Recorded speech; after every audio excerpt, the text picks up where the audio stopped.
आज के इस वीडियो में हम बात करने वाले हैं पीएम मित्र पार्क के बारे में। सबसे पहले जानते हैं कि आखिर ये चर्चा में क्यों है।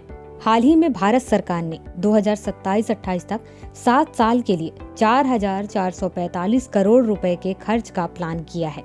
अब सवाल होता है कि आखिर कहां खर्च का प्लान किया है, तो आपको बताना चाहूंगी कि उन्होंने ग्रीन फील्ड और ब्राउन फील्ड साइट्स में खर्च करने का प्लान किया है। इस green field brown field site में 7 पीएम मित्र पार्कों की स्थापना की जाएगी। यहाँ पर पीएम मित्र का फुल फॉर्म है PM mega integrated textile reason and apparel. अब इसके बाद कुछ डिटेल में जानकारी जानते हैं। पीएम मित्र पार्क को सार्वजनिक निजी भागीदारी मोड में एक स्पेशल पर्पस व्हीकल के जरिए विकसित किया जाएगा, जिसका स्वामित्व केंद्र और राज्य सरकार के पास होगा। अब सवाल होता है कि आखिर स्पेशल पर्पस व्हीकल क्या है, तो आपको बताना चाहूंगी कि एक डिजिटल प्लेटफॉर्म है। यह बुनियादी ढांचे को डिजाइन करने, कार्यान्वयन, विकास और प्रबंधन, योग्यता मूल्यांकन, सेवाओं का प्रबंधन तथा वितरण करने एवं टेलीमेट्री डेटा का शासनिक प्रबंधन और निगरानी व मूल्यांकन के प्रावधान सुनिश्चित करने के लिए जिम्मेदार होगा।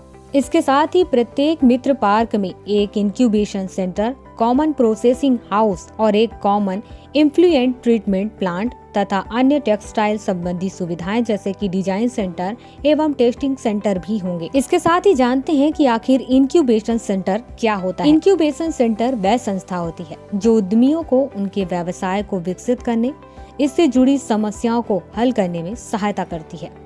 विशेष रूप से प्रारंभिक चरणों में व्यवसाय और तकनीकी सेवाओं की सारणी, प्रारंभिक सीड फंडिंग, प्रयोगशाला सुविधाएं, सलाहकार, नेटवर्क और लिंकेज प्रदान करती है। अब हम जानते हैं कि ग्रीन फील्ड क्या है। ग्रीन फील्ड का मतलब है कि यह एक नई परियोजना है जिसे शून्य स्तर से शुरू किया जाना है। अब इसके बाद जानते हैं ब्राउन फील्ड परियोजना के बारे में। तो यह वह परियोजना है जिस पर काम शुरू किया जा चुका है। अब हम जानते हैं कि भारत का जो वस्त्र क्षेत्र है उस पर उसका क्या स्थान है। तो यह भारतीय अर्थव्यवस्था के सबसे पुराने उद्योगों में से एक है। पारंपरिक कौशल, विरासत एवं संस्कृति का भंडार है। केवल इतना ही नहीं, भारत विश्व में दूसरा सबसे बड़ा रेशम उत्पादक देश भी है। विश्व में हाथ से बुने हुए कपड़ों के मामलों में इसकी 95% हिस्सेदारी है।